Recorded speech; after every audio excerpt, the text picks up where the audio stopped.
गई और इसके टीकाकार पदम प्रमलधारी देव मुनराज हैं। ग्रंथ का नाम नियम सार है। नियम से करने योग्य कार्य अपनी आत्मा में सम्यक दर्शन, सम्यक ज्ञान, सम्यक चारित्र रूपी निर्मल पर्याय, पवित्र पर्याय, मोक्ष मार्ग रूपी पर्याय प्रकट करना, जो स्वयं सुख स्वरूप है और अनंत सुख का कारण है। अनादि काल से हमारे आपके आत्मा में पर को अपना जानने वाली, पर को अपना मानने वाली, पर के साथ संबंध रखने वाली ऐसी मोह राग देश रूपी अपवित्र रूप पर्याय प्रकट है, जो स्वयं दुख स्वरूप है और अनंत दुख का कारण है। ऐसी मोह राग देश रूपी अपवित्र रूप पर्याय का अपनी आत्मा में से उसका अभाव करना और सम्यक दर्शन ज्ञान चारित्र रूपी पर्याय को प्रकट करना, यह हमारा आपका सबका कर्तव्य है। ऐसे कार्य की प्राप्ति जिनवाणी माता के माध्यम से अपने आत्म स्वरूप को समझना, अपनी जो आत्म वस्तु है वह परद्रव पर भावों से पार अखंड ज्ञान ज्योति स्वरूप है। ऐसे ज्ञायक प्रभु परमात्मा में अपनापन स्थापित करना, उसका लक्ष्य करना, उसके आश्रय से जीना, तो जो द्रव्य के अंदर अनंत शक्तियाँ थीं उनका पर्याय में अभिव्यक्ति हो जाती है, उसे अत्यंत परमात्मा धर्म कहते हैं। उसकी चर्चा आचार्य भगवंतों ने, मुनराजों ने एक एक गाथा, एक एक टीका और कलश के माध्यम से हमें अपनी आत्म वस्तु को समझाया है। देखिएगा यहाँ पर नियम सार जी का चौथा अधिकार चलता है, उसका नाम है व्यवहार चारित्र अधिकार, जिसमें मुनराजों की 28 मूल गुणों की चर्चा आई है। यहाँ पर ईर्ष्या समिति की चर्चा चल रही है। मुनराज के जीवन में ईर्ष्या समिति किस प्रकार की होती है, उसका क्या स्वरूप है भाई, उसकी चर्चा चलती है। कलश नंबर 82 है, उसका प्रारंभिक पाठ करते हैं। जय बंतु हो यह समिति जो मुनशील गुण का मूल है, यह त्रस तथा स्थावरों के घात से अति दूर है। भव धवानल ताप रूपी क्लेश करती शांत है, सुकृत रूपी धान्य को संतोषदायक मेघ है। देखिएगा यहाँ पर पदम प्रमलधारी देव मुनराज ईर्ष्या समिति की चर्चा करते हैं, क्योंकि यह अधिकार 28 मूल गुणों का है, जिसमें व्यवहार ईर्ष्या समिति का स्वरूप बताया गया। 4 हाथ जमीन को देखकर चलना, दिन में चलना, जिससे किसी जीव की विराधना ना हो, है ये व्यवहार ईर्ष्या समिति है। और व्यवहार ईर्ष्या समिति वास्तव में उन्हीं को होती है जो अपनी आत्मा में सावधान हैं, जो अपनी आत्मा में निरंतर रमण करते हैं, उन्हें ही वास्तव में व्यवहार से ईर्ष्या समिति कही गई है। और जो अपनी आत्मा में सावधान नहीं है, आत्मा को अपना नहीं जानते हैं, अपनी आत्मा को अपना नहीं मानते हैं, अपने आत्मा को छोड़कर भैया पंच इंद्रिय के विषयों में जो रमण करते हैं, उन्हें यह ईलिया समिति नहीं होती है। अभी में व्यवहार से भी 28 गुण का पालन भी करते हों, लेकिन अंदर में वह आत्मा सावधान नहीं है, अपने आत्मा में रमण नहीं करता है, तो उसे व्यवहार से भी ईलिया समिति होती नहीं है। देखिए यहाँ पर यही बात पदम प्रबंधाई देव मुनराज कहती है कि जयवंत हो यह समिति जो मुनि शील गुण का मूल है, नहीं? जयवंत हो यह समिति, यह समिति यानी पूर्व में जो समिति का स्वरूप बताया गया था, कि अपने आत्मा में रमण करना भैया, मुनराज की परिणति जो है अपने ज्ञायक प्रभु परमात्मा में रमण करती है, और वह समिति जो है ना वह शुद्ध परिणति हमेशा जयवंत रूप से बरतेगी। अब उसका कभी भी उस पर्याय में अभाव होने वाला नहीं है, और निरंतर वह बढ़ती बढ़ती बढ़ती बढ़ती केवल ज्ञान मोक्ष की पर्याय को भी प्रकट कर लेगी।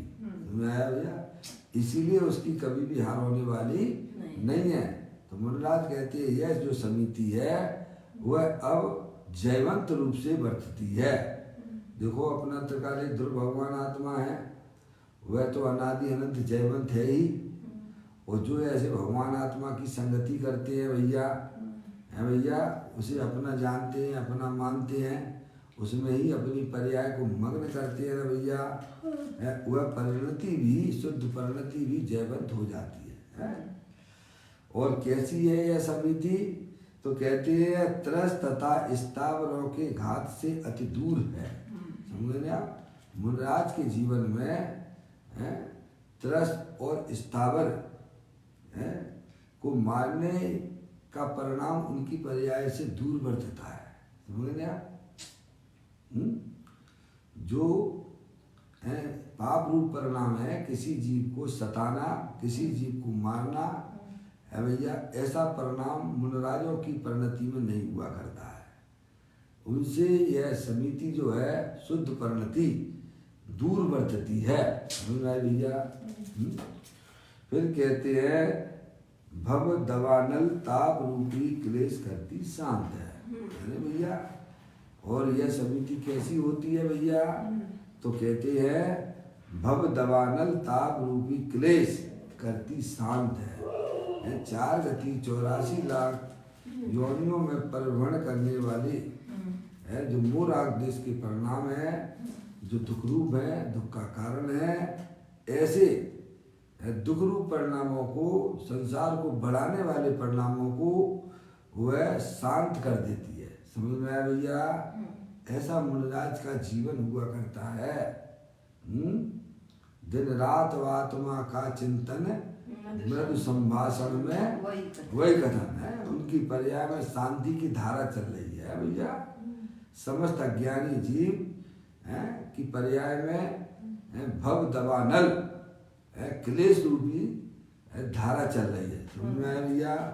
लेकिन मुनराज की परिणति में शांति की धारा चलती है, क्योंकि वे शांति स्वरूप भगवान आत्मा का आश्रय लिए हुए हैं। आगे बात समझ में? फिर कहते हैं कैसी है वह समिति? तो सुकृत रूपी धान जो संतोषदायक मेघ है, जैसे गर्मियों के दिनों में माँ भयंकर गर्मी पड़ रही हो और बादल से पानी की बारिश होती हो, तो जीवों को शांत प्रधानतः सुख देने वाली हो जाती है। ऐसे ही है मुनराज के जीवन में जो शुद्ध परिणति प्रकट हुई है वह शुद्ध परिणति है भैया, सुख स्वरूप है, आनंद स्वरूप है। अब देखिएगा इस कलश के ऊपर जो पूज्य गुरुदेव श्री ने जो अपना व्याख्यान किया है उसको अपन यहाँ पर पढ़ रहे हैं।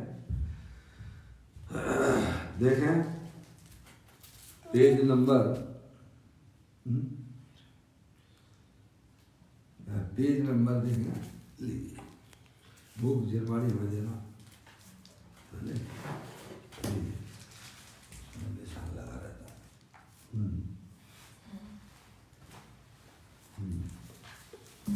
देखिए आप चिंतामणि का ग्रंथ चल रहा है।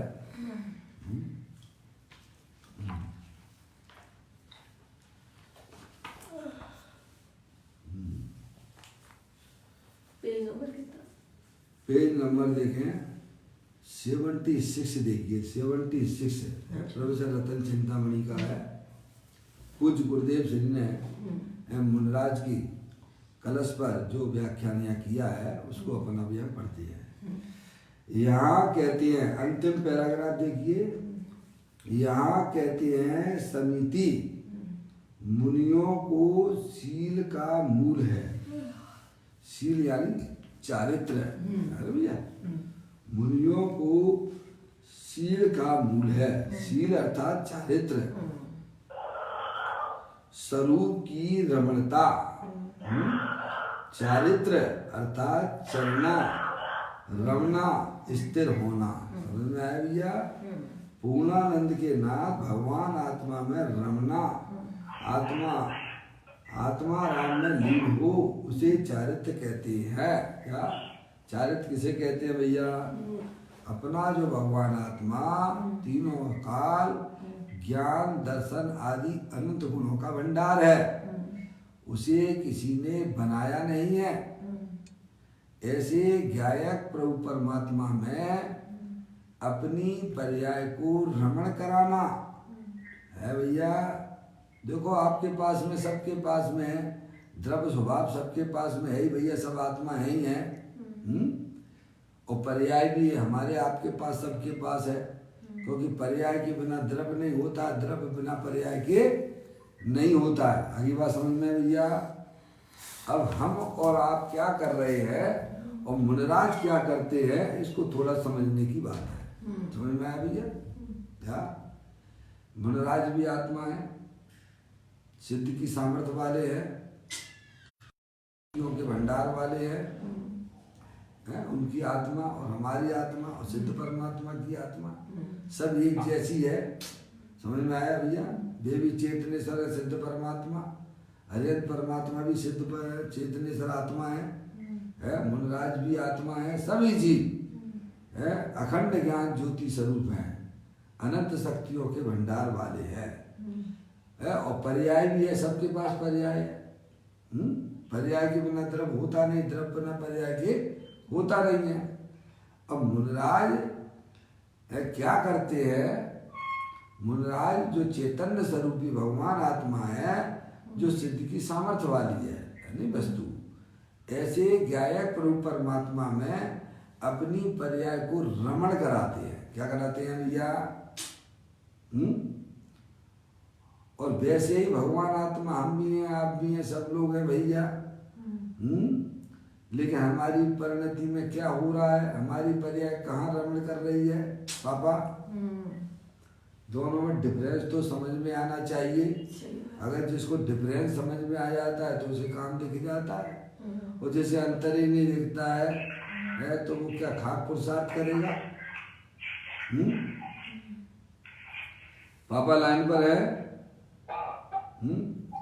मुनराज क्या करते हैं और हम क्या कर रहे हैं?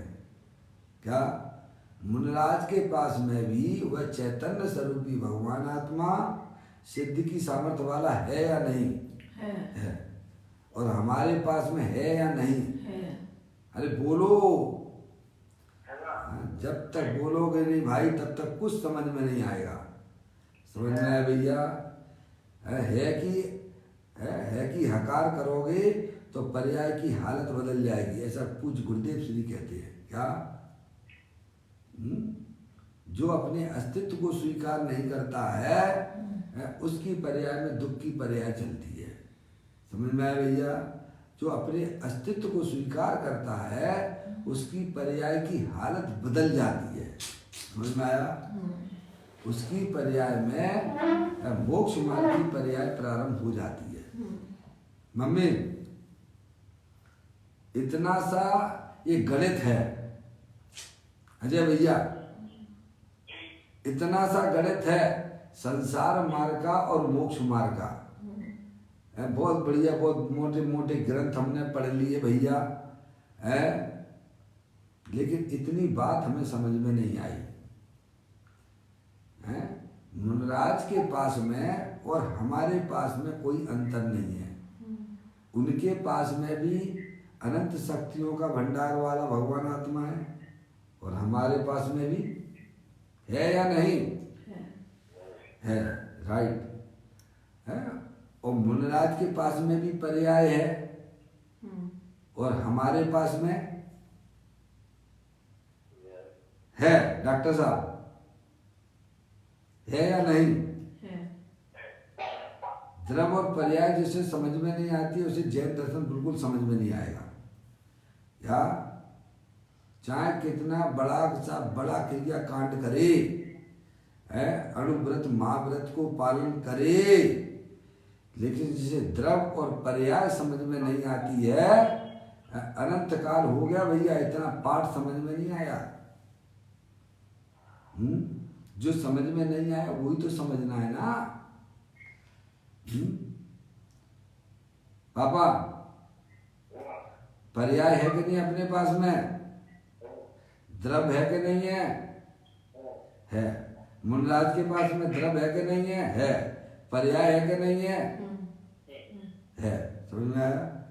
अब ये देखना है, सभी के पास में द्रव और पर्याय है।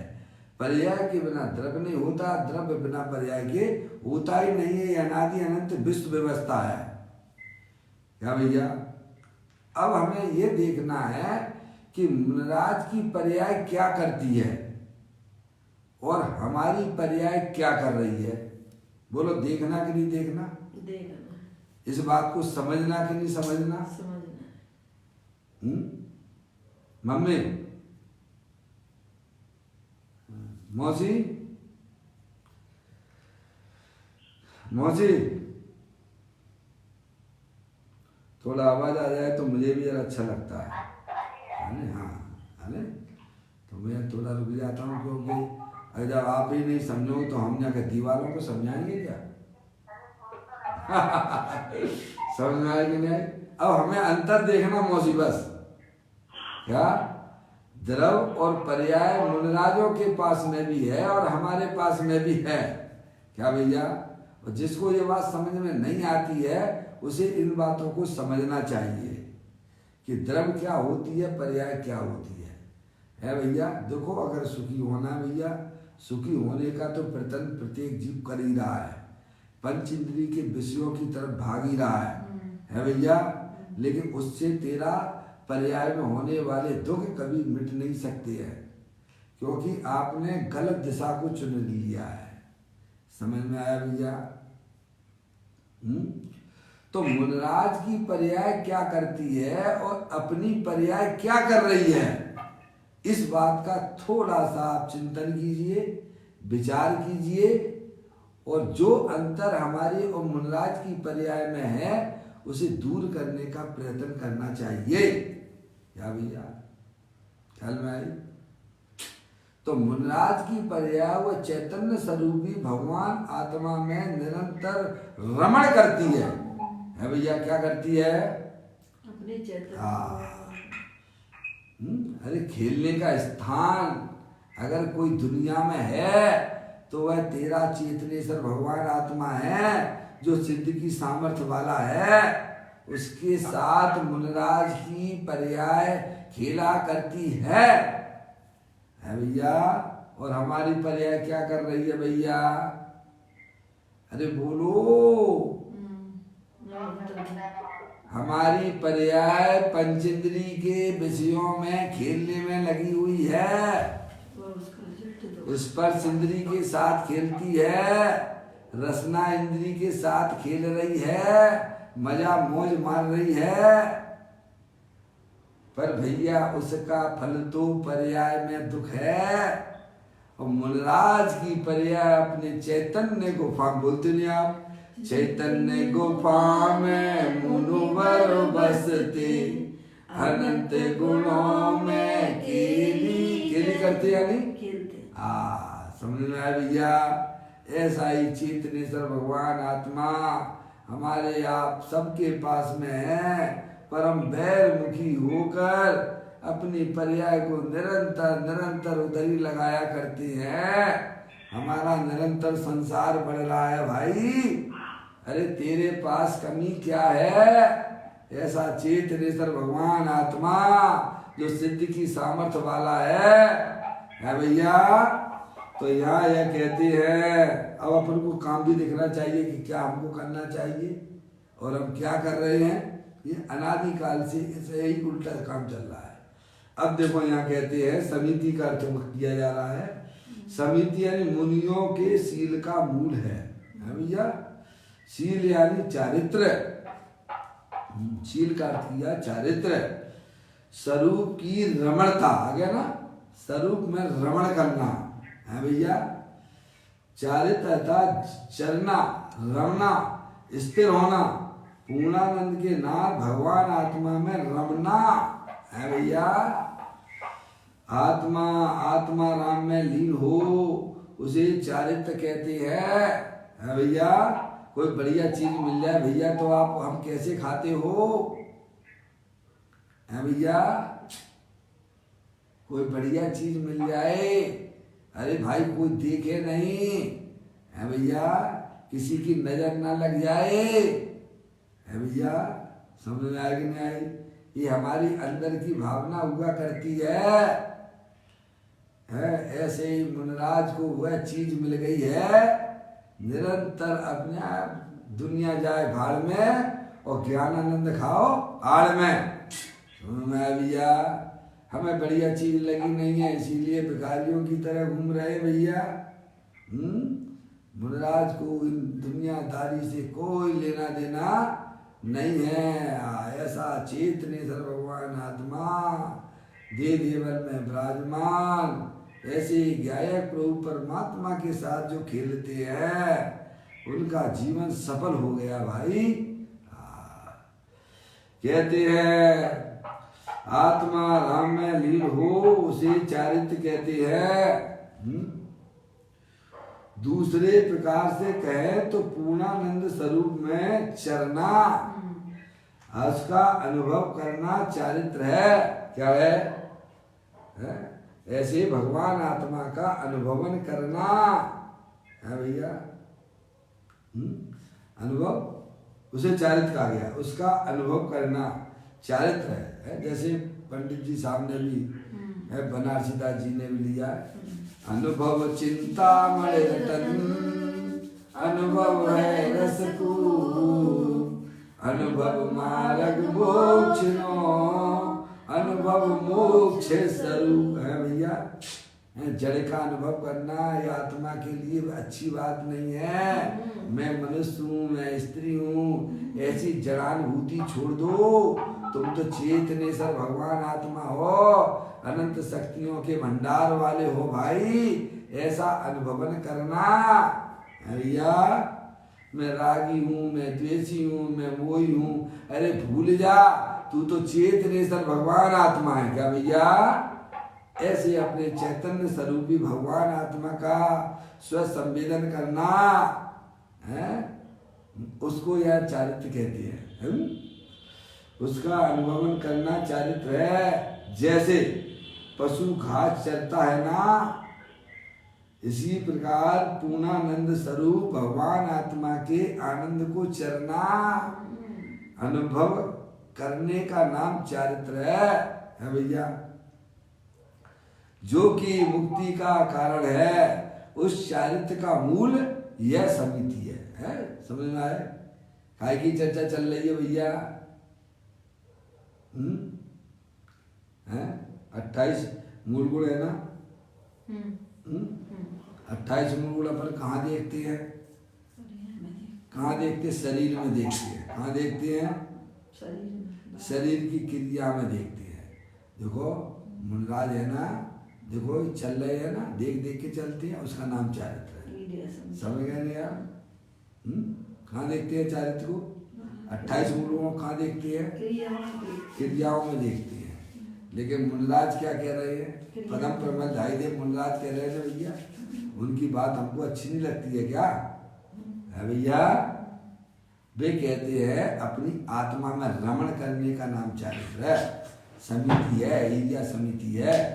मुनिराज बाहर में 4 हाथ जमीन को देखकर चलते हैं और अंदर में अपने ज्ञेय प्रभु परमात्मा में चलते हैं। जो अपने ज्ञेय प्रभु परमात्मा में चलते हैं ना भैया, उन्हीं को व्यवहार में ईर्ष्या समिति कही गई है। समझ में आया? जो अपने अंदर में असावधान है, जिसे अंदर की खबर नहीं है, वो भले ही बाहर में कितना भी देख देख के चलता हो है, उसे आचार्य भगवंत ईर्ष्या समिति कहते ही नहीं है। ये तो नियम है। बादाम जो है जब ही नाम पर प्राप्त करता है वो छिलका बादाम का, कि जब उसके अंदर मिगी हो, नहीं तो वह छिलका होता है भैया, उसे इंदौर की कचरा गाड़ी में फेंक देना उठा के। समझ में आया भैया? कहते हैं पूर्णानंद स्वरूप आत्मा में लीनता ही चारित्र है। चारित्र का मूल यह ईर्ष्या समिति है। अर्थात अंतर स्वरूप को देख कर, आ गया ना? कहाँ देखा? अंतर स्वरूप है भैया। अब हमें अंतर स्वरूप का ज्ञान ही नहीं है, हमें उसका श्रद्धा ही नहीं, तो खाक चलेंगे उसमें? खाक देखेंगे क्या? तो बारी बार है भैया। समझ में आया? तो कहते हैं पूर्णानंद स्वरूप आत्मा में लीनता ही चारित्र है, और चारित्र का मूल यह ईर्ष्या समिति है। अर्थात अंतर स्वरूप को देखकर उसमें लीनता ही समिति है, और वह समिति चारित्र का मूल है, चारित्र का भाग है, चारित्र का सहायक दशा है। यह विकल्प रूप समिति की बात नहीं है। किसकी? निर्विकल्प समिति, बस आनंद में रहना। किसकी बात है भैया? विकल्प रूप समिति यानी शुभ परिणाम, जो 28 मूल गुणों में पालने का जो परिणाम होता है, उसकी ये बात नहीं है। गजब कर रहे हो महाराज जी है। आप तो विवाह चारित्र की बात कर बता रहे थे हमें, और आपने कह दिया कि वो तो सब वो है ही नहीं है। क्या कहा? अधिकार का नाम रख दिया विवाह चारित्र अधिकार है, और बात कर रहे हो कि वो है ही नहीं है। डॉक्टर साहब, अजय भाई डॉक्टर साहब है क्या? क्या देख रहे हो आप? कैसी कैसी बातें करते हैं मुनिराज है। तो कहते हैं यहाँ जो है बात व्यवहार चारित्र की चालू की, अधिकार का नाम व्यवहार चारित्र अधिकार है, और वे कहते कि यहाँ जो है निर्विकल्प चारित्र की बात है। क्या भैया? है वो व्यवहार चारित्र जो है वो उन्हीं को होता है जिनके निर्विकल्प चारित्र होता है। आप भोजन कैसा करना पसंद करते हो? आपको कोई बीच बीच में डिस्टर्ब करे, अच्छी चीज बनी हो तो आपको अच्छा लगता है क्या? अरे बोलो ना भाई। घर में बढ़िया चीज बनी हो तो आपको कोई टोका टाकी करे है तो आपको भोजन में रस आएगा क्या?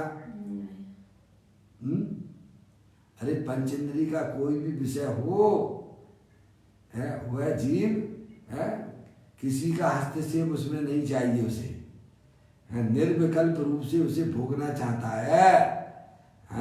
तो मुनिराज तो यही काम तो करते हैं ना है भैया। निर्विकल्प रूप से अपने ज्ञाय प्रभु परमात्मा की मस्त रहते हैं। समझ में आया भैया? वह जो समिति है, जो है शुद्ध परिणति, जो है निर्विकल्प रूप से है भैया, निरंतर अपने आनंद का भोग कर रही है। समझ रहे आप?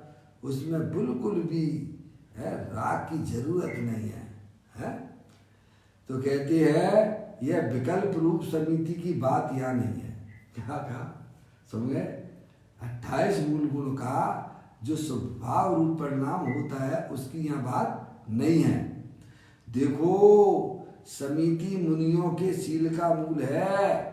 इन शब्दों की इतनी व्याख्या है। है मुनिराज ने खुद लिखा ना कलश में है। मुनिराज की बात तो मान्य है कि नहीं है? अरे बोलो ना भाई। हैं मुनिराज को नमस्कार नहीं करते हैं भैया, कौन कहता नहीं करते हैं भैया? सभी सम्यक दृष्टि जीव होते हैं ना भैया, सभी मुनराज को नमस्कार करते हैं।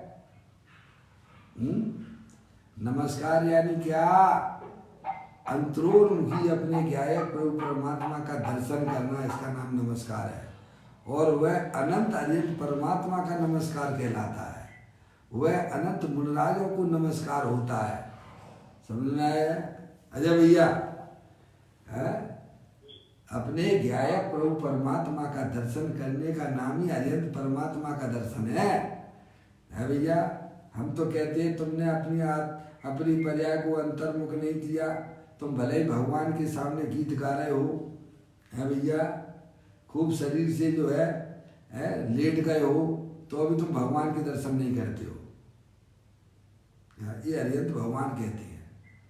उसमें लिखा ही है, आपके परमात्मा प्रकाश जी के ग्रंथ में लिखा है, योगेंद्र महाराज ने लिखा है कि इस जीव ने दो काम नहीं किए आज तक। अनादि संसार में दो काम नहीं किए।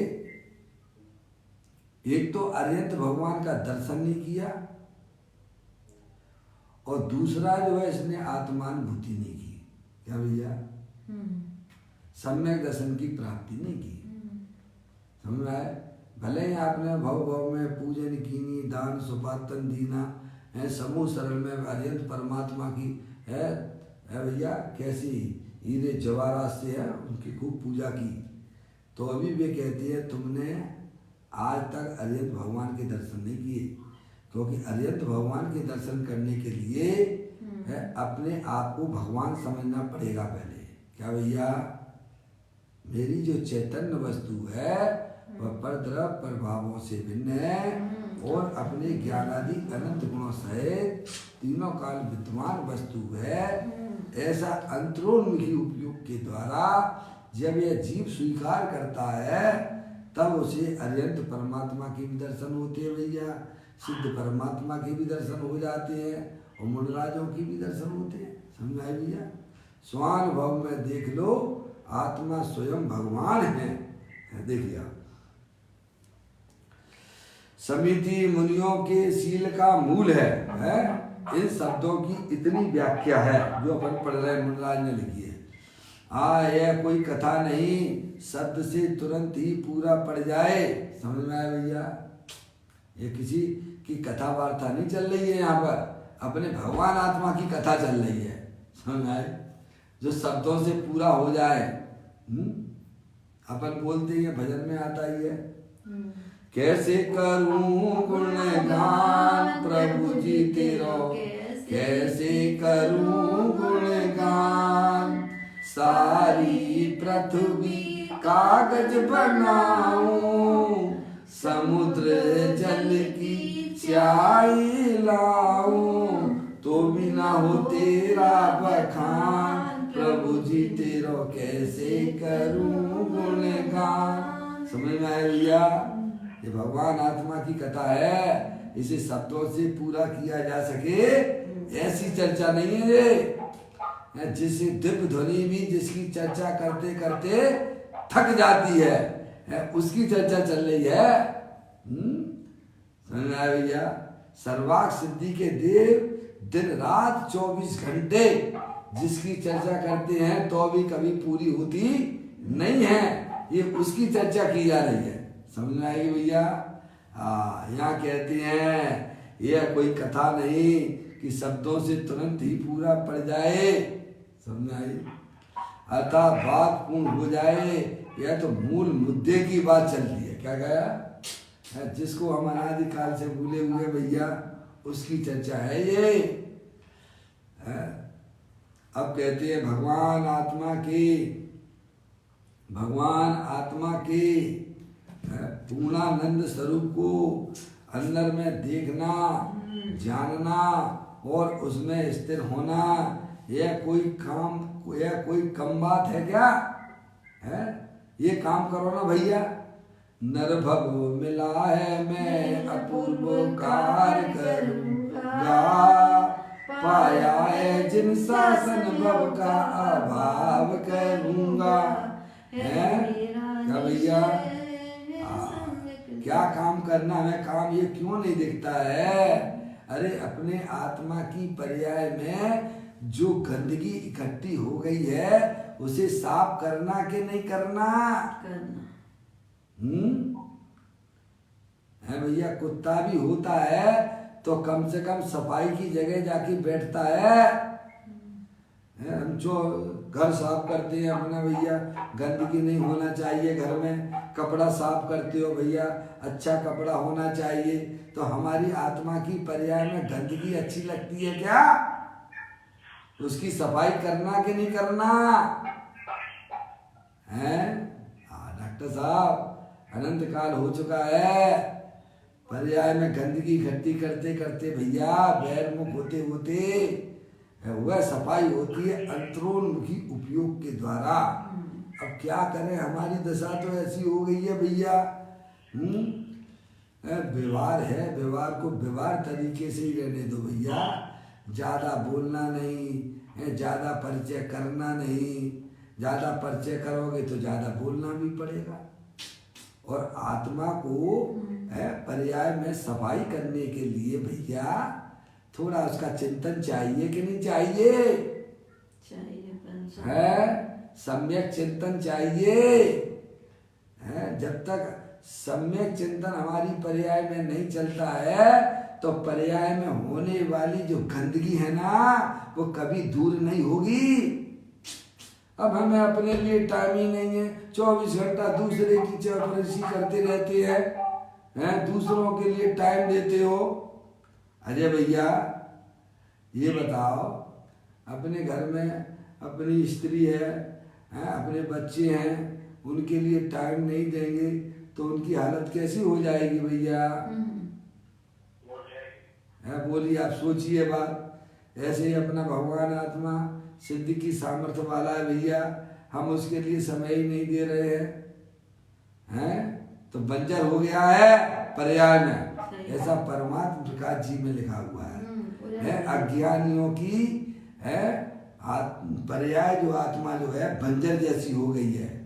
अनादि काल से बैरमुखी होकर इसने बहुत सारा कचरा इकट्ठा कर रखा है। समझ में आया भैया? उसे सफाई करना है तो वेद ज्ञान साहु भयो सब रस निर्मल नीर धोबी अंतर आत्मा धोवे निज गुण है। कैसे करते हैं? सम्यक दृष्टि जीव अपनी पर्याय में होने वाली गंदगी को कैसे धोते हैं भैया?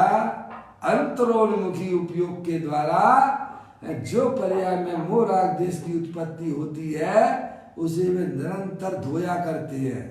और हम क्या कर रहे हैं भैया? अपने अपने को पहचानने की बात है भैया।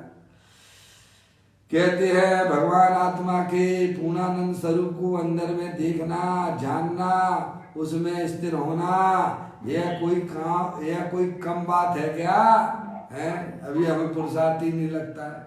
हमें तो ये लगता है कि भैया खड़े खड़े भगवान की 2 पूजाएं कर लो भैया, हमने बहुत बड़ा काम कर लिया।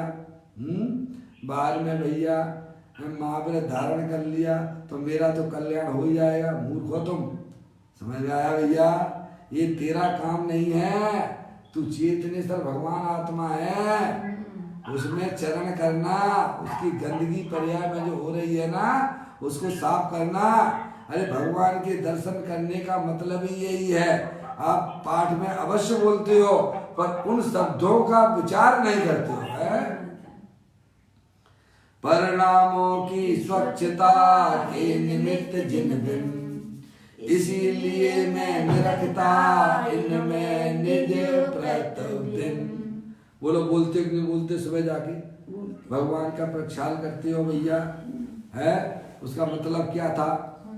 भगवान के दर्शन करते हो उसका मतलब क्या था? परिणामों की स्वच्छता के निमित्त जिन बिंब इसीलिए मैं निरखता इनमें निज प्रतिबिंब है। आगे पाठ में आप बोलते ही हो, है करता हूँ स्वभावों से प्रभु आपका अभिषेक और मैं बचूं शुभाशुभ भाव से, यही कामना। ये कौन को सुनाते हो भैया? है भैया जिन्हें जरूरत नहीं है उन्हें सुनाते हैं। समझ में आया भैया? अरे भैया अपने आत्मा को जरूरत है कि शुभाशुभ भावों से हमारी परिणति दूर रहे, अपने ज्ञाय प्रभु परमात्मा में रमण करे। है भैया अपने भगवान आत्मा को सुनाना, यहाँ तो सब बहरे हैं। देखिए कहते हैं भगवान आत्मा के पूर्णानंद स्वरूप को अंदर में देखना, जानना, उसमें स्थिर होना, यह कोई कम बात है क्या? कारण कि एक समय की प्रकट अवस्था, पर्याय की लीनता, स्नेह पर्याय में अनंत बार, पर्याय की ही लीनता इसने पर्याय में अनंत बार की है। अवस्था प्रकट है, जबकि वस्तु संपूर्ण द्रव अप्रकट अव्यक्त है। पर्याय तो प्रकट है ही है, सभी के पास पर्याय प्रकट है, और द्रव स्वभाव भी वास्तव में प्रकट ही है, लेकिन हम उसे जानते नहीं है, इसीलिए हमारे लिए अप्रकट हो रहा है। समझ में आया भैया? ज्ञानी उसे जानते हैं तो उन्हें पर्याय भी प्रकट है और द्रव स्वभाव भी प्रकट ही है। पर्याय तो प्रकट सबको है? आप जानते हो उन्हें पर्याय भैया? देखो पर्याय में है मोरा देश के परिणाम चल रहे, दुख की पर्याय चल रही है, तभी तो आप कहते हो कि भैया मुझे बड़ी तकलीफ है। अशोक भैया मुझे दुख हो रहा है, तो दुख हो रहा है ऐसा आपको ज्ञान जो हो रहा है तो वह आपको प्रकट है कि अप्रकट है? पर्याय प्रकट है ना भैया। अब रह गई द्रव्य स्वभाव की बात है भैया, तो द्रव्य स्वभाव है अप्रकट हो रहा है, इसे हम जानते नहीं है इसीलिए अप्रकट है, और ज्ञानी उसे जानते हैं तो उनके लिए द्रव्य और पर्याय दोनों ही प्रकट है। तो हमें उस द्रव्य स्वभाव को प्रकट करना है, तो सबसे पहले अरिहंत भगवान की दिव्य ध्वनि जिनवाणी में जो उस आत्मा का स्वरूप आया है उसका सच्चा ज्ञान कर लो भैया, है नहीं? तो वह पर्याय में भी प्रकट हो जाएगा, है भैया? देखो कहते हैं एक समय की प्रकट अवस्था, पर्याय की ही लीनता इसने पर्याय में अनंत बार की है। यह अवस्था प्रकट है, जबकि वस्तु संपूर्ण द्रव अप्रकट अव्यक्त है। जहाँ पूर्ण द्रव का अंतर में स्वीकार हुआ होकर मैं त्रिकालिक ध्रुव भगवान आत्मा हूँ, मैं मनुष्य नहीं हूँ, मैं स्त्री नहीं हूँ, मैं तो चेतनेश्वर भगवान आत्मा हूँ, ऐसे अपने गायक प्रभु परमात्मा को स्वीकार जिसने किया, वो स्वीकार आप बताओ बैर मुक्ता से होता है कि अपने गायक प्रभु परमात्मा को अंदर देखने से प्रकट होता है। अंतर में देखने उस पर्याय की दशा कैसी होगी? है सुन सुन के मत बोलना, है सुन के वह आत्मा प्रकट नहीं होता है भैया। वह पर्याय अंदर में जाकर देखे, है भैया, कि मेरा जो चेतनेश्वर भगवान आत्मा है जो शरीर रागादिक से भिन्न है भैया, तो वह पर्याय में भी प्रकट हो जाता है। देखो जहाँ पूर्ण द्रव का अंतर में स्वीकार होकर उसके सन्मुख होकर परिणमन होता है भैया। देखो जी आपके आइकॉन में हमने शुद्धात्मा के आइकॉन में बताया है, ये बाहर जो किरणें निकल रही है व्हाइट कलर की जो निकल रही है भैया, है ये आत्मा का श्रुत ज्ञान है। क्या है भैया? आत्मा का ज्ञान है। समझ में आया भैया? ये ज्ञान की जो पर्याय जो दिखाई गई है ये किसमें से निकल रही है? ये आपका शरीर जो है 9 कर्म जो है ये है भैया, ऑरेंज कलर का दिखाया, और ब्लैक कलर का हमारे आत्मा के साथ में 8 कर्मों का संयोग है, अनादि अनंत है। समझ में आया भैया? ये भी किसी ने मिलाया नहीं है, अनादिकाल से शरीर भी है, अनादिकाल से 8 कर्मों का संयोग भी है ना, तो शरीर किसी ने मिलाया है ना 8 कर्म किसी ने मिलाए है, और मोरा उद्देश्य के परिणाम भी भैया किसी ने जबरदस्ती उसमें थोप नहीं दिए। क्या भैया? अशोक भैया,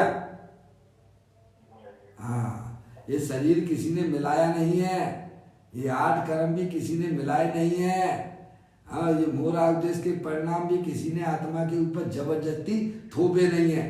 समझ में आया? हाँ बस इनकी ओरिजिनलिटी वास्तविकता ख्याल में ले लीजिए आप, हैं? और अंदर जो चेतनेश्वर शुद्धात्मा जो है वो अनंत शक्तियों का भंडार वाला वो मैं हूँ। अब ये जो इसमें से जो है ज्ञान की पर्याय जो निकल रही है अब ये आपके ऑरेंज जो है शरीर उसमें से नहीं आ रही है, ये ब्लैक कलर का जो कर्म है उसमें से नहीं आती है, ये जो ब्लू कलर का जो है मूढ़ादेश के परिणाम है इसमें से नहीं आती है। पापा किस में से आती है? ये ज्ञान जो प्रति समय हो रहा है ये किस में से आ रहा है भैया? जैसे बाहर अंधेरा हो है और एक कमरे में लाइट जल रही हो है, एक कमरे में लाइट खूब बकाबक जल रही हो, तो आपसे पूछा जाए कि लाइट कहाँ से आ रही है, प्रकाश कहाँ से आ रहा है, तो आप क्या कहोगे भैया? Papa mummy? अरे भाई नहीं बोलोगे तो गाड़ी कैसे चलेगी आगे है? मैंने ये पूछा है बाहर आपके कमरे के बाहर अंधेरा हो और आपके घर में लाइट जल रही हो और उसका कुछ प्रकाश बाहर दिखाई देता है कि नहीं देता है? कुछ बाहर प्रकाश दिखाई देता है कि नहीं देता है? कमरे में खिड़कियां वगैरह सब खुली हुई हैं एक प्रकार से है, और जो है लाइट जल रही है आपके कमरे में, तो आपको जो है बाहर प्रकाश थोड़ा थोड़ा सा दिखाई दे रहा है, तो आप क्या कहोगे ये प्रकाश कहाँ से आ रहा है? लाइट में से है क्या शोक भैया?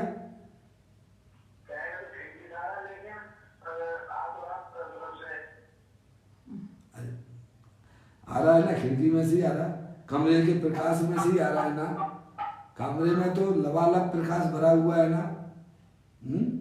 ठीक है कि नहीं? ऐसे ही ये शुद्ध ज्ञान की जो पर्याय है ये किसमें से आ रही है? शरीर में से आ रही है क्या है? 8 कर्मों में से आ रही है क्या? मूल आदेश के परिणामों में से आ रही है क्या?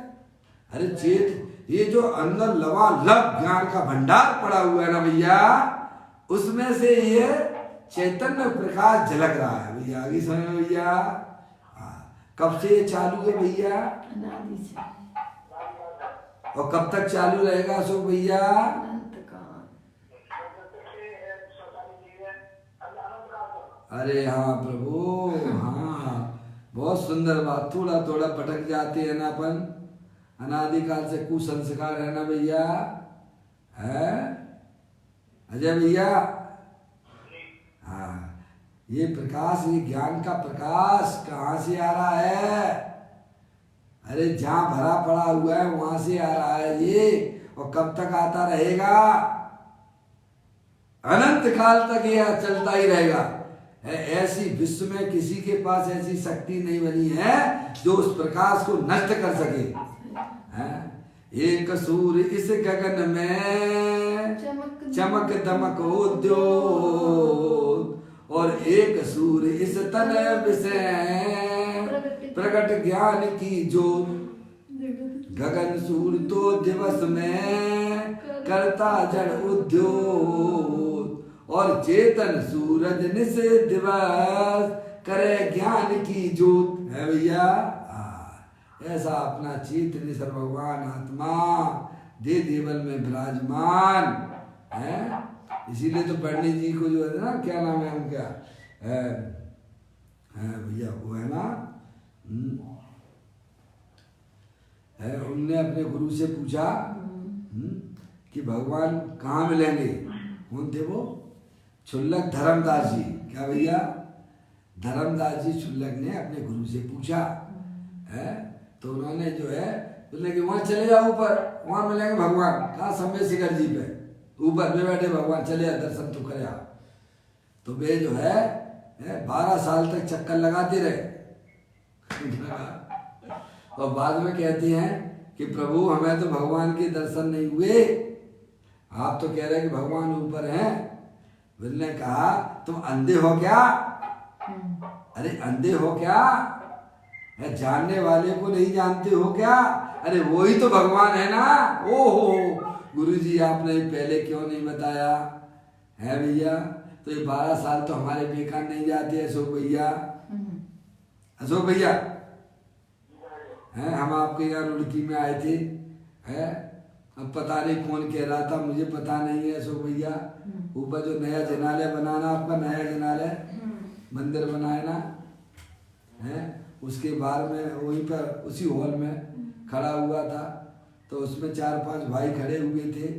वो कह रहे थे पंडित साहब इसमें हमारी क्या गलती है? अब उपदेश देने वाले की गलती है, पंडित की गलती है, मुनराजों की गलती है, बिन ने हमें क्यों नहीं बताया ये बात है भैया? हैं ये नहीं बताया कि आत्मा को जानने का नाम धर्म है क्या? हमें तो धर्म बता दिया भैया कि भगवान की प्रतिमा विराजमान करो, हमें तो बता दिया नोट रुपए पैसे दे दो, कमरा बनवा दो तो तुम्हें धर्म हो जाएगा। ये बात तो पहले बताना चाहिए नहीं, आत्मा को जानने का नाम धर्म है। तो गलती किन की है? पंडित की? अरे बोलो ना। हाँ खुद की गलती है भैया। उस समय तो यही कह रहे थे गलती हमारी कहाँ है पंडित जी साहब, आप बताओ हैं? आप ही लोग तो ऐसा ऐसा कहते हो। हमने कि भैया मुझे 5 दिन तो हो गए यहाँ पे, हमने बोलो कभी बोला हो तो धर्म से कहती है हैं?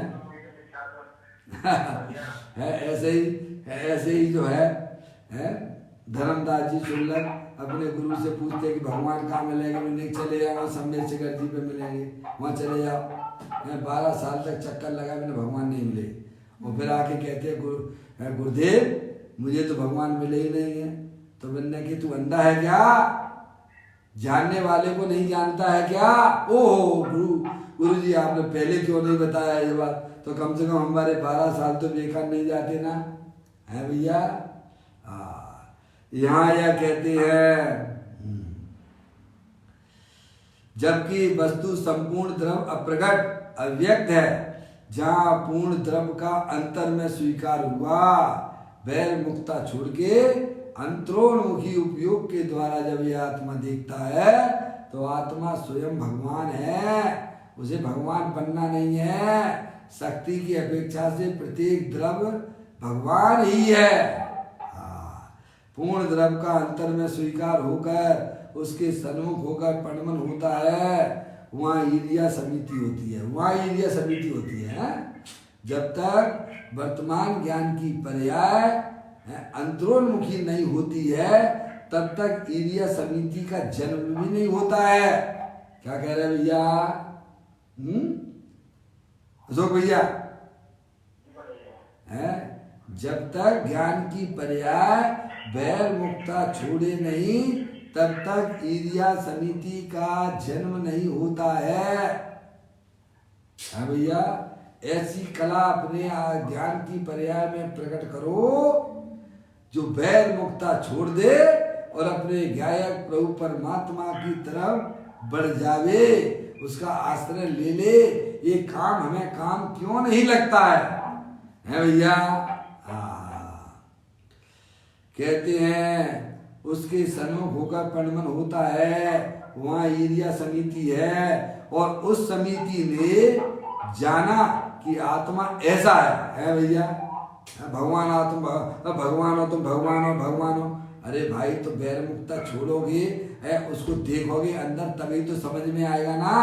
अरे राजा अंदर बैठा हुआ है समझ में आया भैया? किसी मकान में कोई राजा बैठा हो है तो उसे देखना हो तो क्या करते हो? बाहर से कहते रहोगे, अरे अंदर जाओ ना तो देखो ना राजा है कि नहीं है। ये ऐसे हरियंत्र परमात्मा धर्म कहते हैं। अब अंदर में हम जाए नहीं, हाँ हो भगवान आत्मा है, कौन ने देखा? आत्मा समझ में आया भैया? अंदर जाओ, अंदर जाके देखो, ये अनादि अनंत भगवान बैठा हुआ है। पर्यायों के पार देख ले, आप स्वयं भगवान हैं। तो कहते हैं भैया इस प्रकार वह समिति आत्मा को देखकर परिणति है। ऐसी वह ईर्ष्या समिति चारित्रशील का मूल है। मुक्ति की सखी है, सखी कहा था ना इससे पहले, है? देखो यह कहकर यहाँ कहना चाहते हैं कि व्यवहार समिति का विकल्प आता है 28 मूल गुणों को पालने का है, भावलिंगी संतों को भी है विकल्प आता है, क्योंकि अभी उनकी पर्याय में पूर्ण वितराग दशा अभी प्रकट हुई नहीं है भैया। सभी तो स्वीकार कर रहे हैं, अब आप नहीं समझो तो अब उसमें क्या किया जाए, हैं? सम्य दृष्टि को उनकी भूमिका के अनुसार शुभ विकल्प चलते हैं, देश वृद्धि को उसकी भूमिका के अनुसार शुभ विकल्प चलते हैं, और मुनराजों को उनकी भूमिका के अनुसार शुभ विकल्प चलते हैं। वहाँ कहाँ इतना निषेध किया गया अभी? जो चीज जैसी है वैसी ही तो समझना है ना भाई। अब हम वैसे समझने नहीं चाहते हैं, तो यहाँ का व्यवहार समिति का विकल्प मुनराज को होता है। क्यों होता है? क्योंकि अभी उनकी पर्याय में अर्यंत अवस्था प्रकट नहीं हुई है, वह चारित्र का मूल नहीं है। और जो राग उत्पन्न है, जो शुभ विकल्प है, वह चारित्र का मूल नहीं है। चारित्र का मूल तो शुद्ध परिणति है, क्या भैया? बल्कि चारित्र का दोष है। लोग क्या कह रहा, दोष को दोष जानो, है गुण को गुण पहचानो, वह चारित्र का दोष है, शुभ विकल्प। भाई अद्भुत बात है, यह तो सत्य का सतपना ऐसा है, यह सिद्ध करना है, क्या भैया? दूध का दूध और पानी का पानी करके रख दो भैया, है? अरे इसने सत्य सुना नहीं है, इसकी वस्तु पूर्णानंद का नाथ भगवान आत्मा अंदर डोल रहा है। क्या कर रहा है? सुनना है। वस्तु पूर्णानंद का नाथ भगवान आत्मा अंदर डोल रहा है, उसकी एक एक शक्ति पूर्ण है। अनंत शक्तियां है ना, जीवत शक्ति, दृषि शक्ति है, चित शक्ति, ज्ञान शक्ति, सुख शक्ति, वीर शक्ति, प्रबुद्ध शक्ति, विभुत शक्ति, सर्वदर्शिक शक्ति, ऐसी अनंतानंत शक्तियों का पिंड है। क्या उसके मालिक कौन है अशोक भैया? मैं स्वयं है? अरे बोलो भैया, मैं हूँ, है? किसी को अरे तो आत्मा का बिना शक्तियों के रहता है क्या? ऐसे शक्तियों के मालिक हो, अनंतानंत शक्तियों के आप और हम मालिक हैं। बाद में एक कारखाना खोल देता है, उसका मालिक कैसा अनुभव करता है? मैं चौड़ा गली सकड़ी लगती है?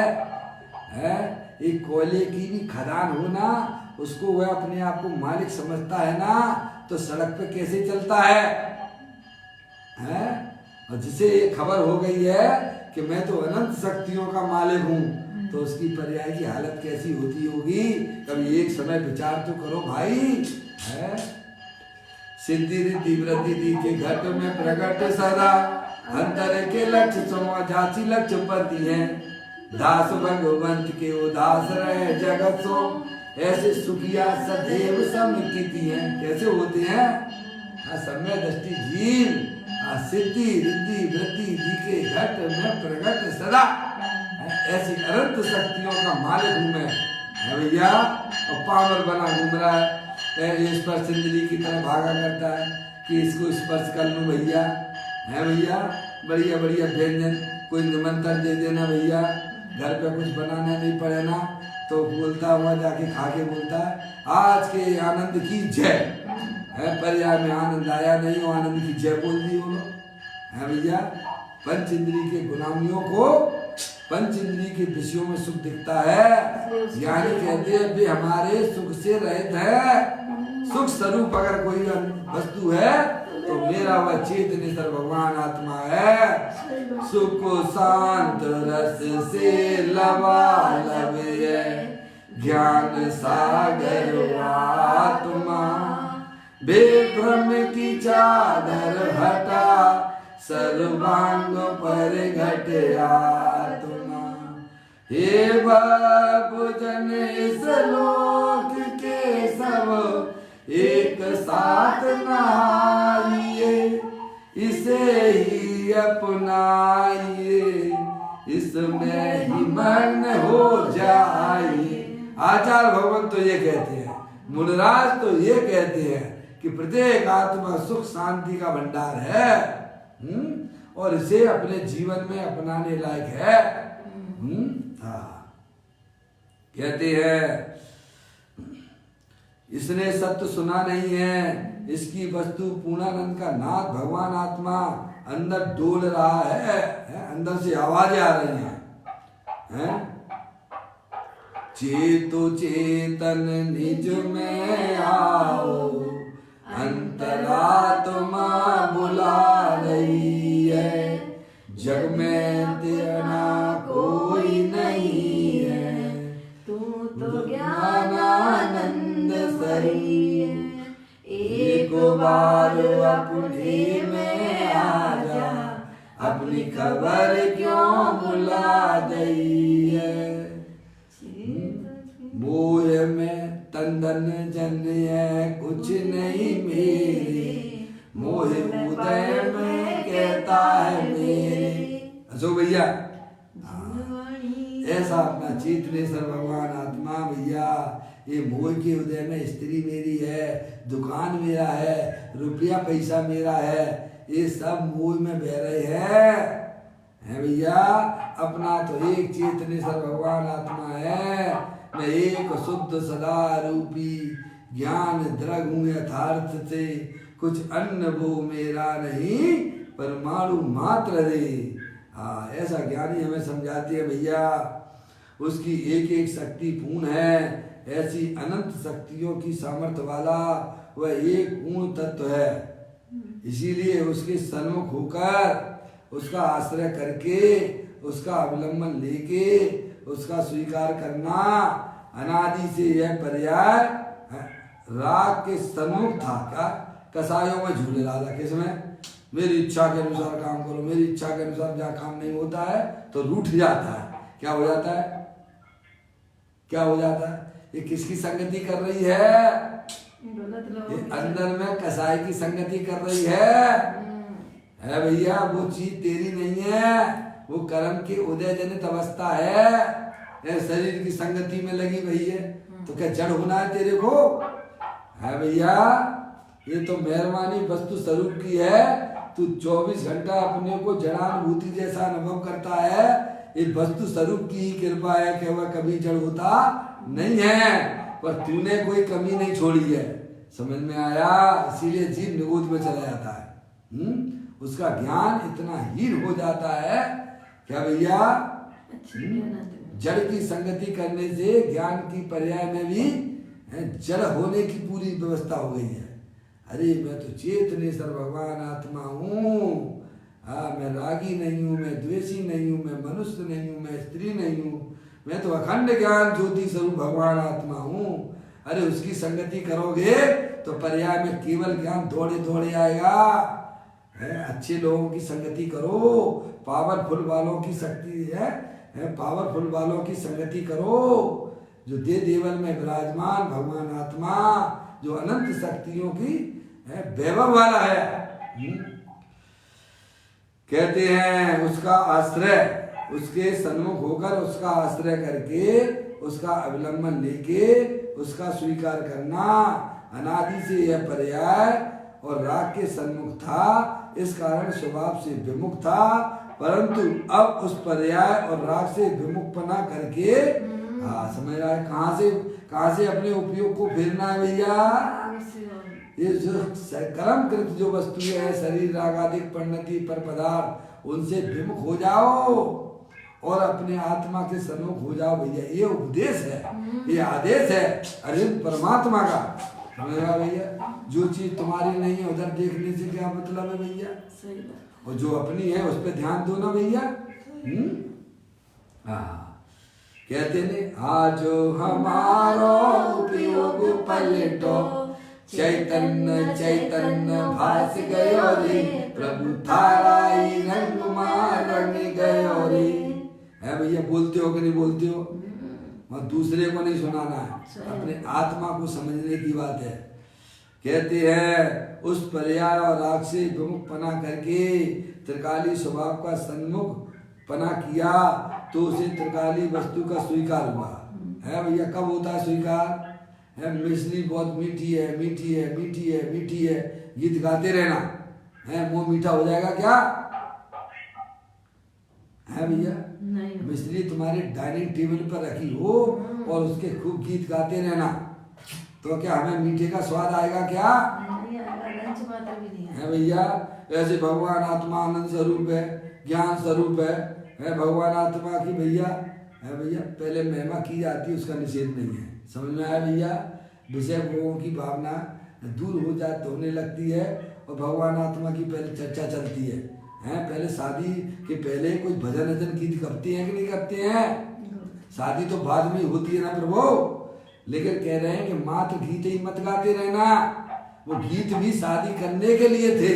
ऐसे ही भगवान आत्मा की चर्चा करते ही मत रहना, तो चर्चा में चर्या करने का प्रयत्न हमारा होना चाहिए। क्या समझ में आया भैया? और जो चर्चा ही नहीं करते तो समझ लो उनकी क्या हालत होने वाली है भैया। समझ में आ गई ना? समझ में आया? त्रिकाली स्वभाव का सन्मुखपना किया तो इस त्रिकाली वस्तु का स्वीकार हुआ और वह है ऐसा माना है। पहले अज्ञान दशा में वह है, अज्ञान दशा में वह है ऐसा नहीं माना था, अपने आत्मा की स्वीकृति नहीं की थी।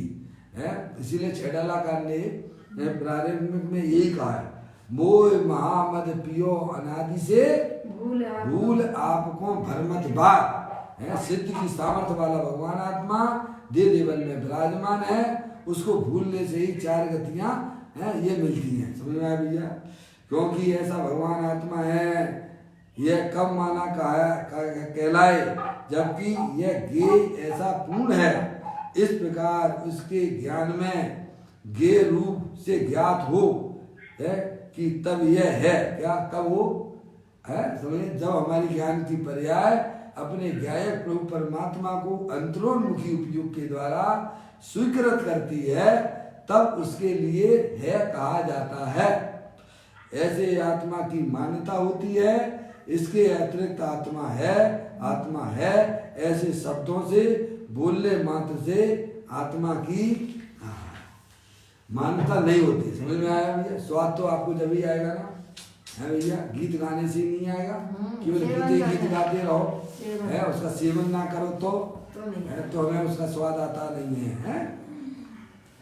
वह कैसा है, क्यों है, वह किसमें बैठा है, इसके भान बिना हुआ है। ऐसी मान्यता कैसे हो सकती है, किसमें हो सकती? अब बताओ, ऐसे आत्मा की स्वीकृति करने के लिए आपको क्या दिक्कत है? आप देखो, आप घर में बैठे हो तो कर सकते हो, मंदिर में बैठे हो तो कर सकते हो, हैं दुकानदारी कर रहे हो तो कर सकते हो, रोग की दशा में बैठे हो क्या तो भैया है? हाँ, वेंटिलेटर पर भी लेटे हो ना तो भी कर सकते हो। क्या कहा भैया अशोक भैया? ऐसे आत्मा का अनुभव आप कहाँ नहीं कर सकते हो, लेकिन अब क्या करें, हमारे पास में वो ज्ञान ही नहीं है, तो हमारे लिए बड़ी कठिन बातें हो जाती हैं भैया। हैं? लेकिन जब आपकी पर्याय में वह ज्ञान आ जाता है भैया, तो आप कैसी भी हालत हो शरीर की, अजय भैया, है फिर आपका मन ही नहीं होगा किसी से बात करने का। क्या भैया? ऐसा उपयोग हो जाता है, ऐसी पर्याय की दशा हो जाती है, फिर उसे कुछ भी नहीं सुहाता है। समझ आया भैया? एक अपने भगवान आत्मा के पास ही रहना उसे पसंद रहता है। अब देखिएगा आगे की चर्चा अपन कल करेंगे, समय के अनुसार अपना यह समय हो चुका है, कल से अपन आगे बढ़ाएंगे। निज निधि निजो मैं बताई, यह अनंत अनंत उपकार है, उसके लिए जिन वाणी माँ को वंदना सतवार है, वंदना सतवार है। 9 बार नमो कर्मन।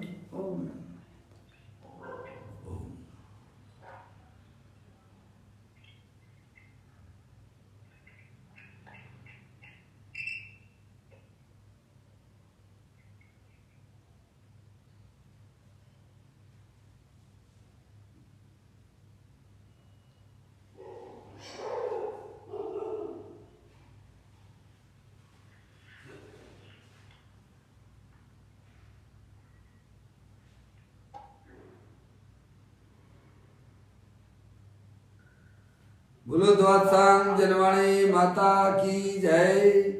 महान जैन धर्म की जय।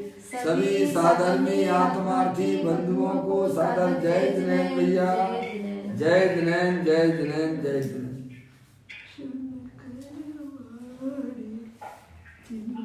हाँ।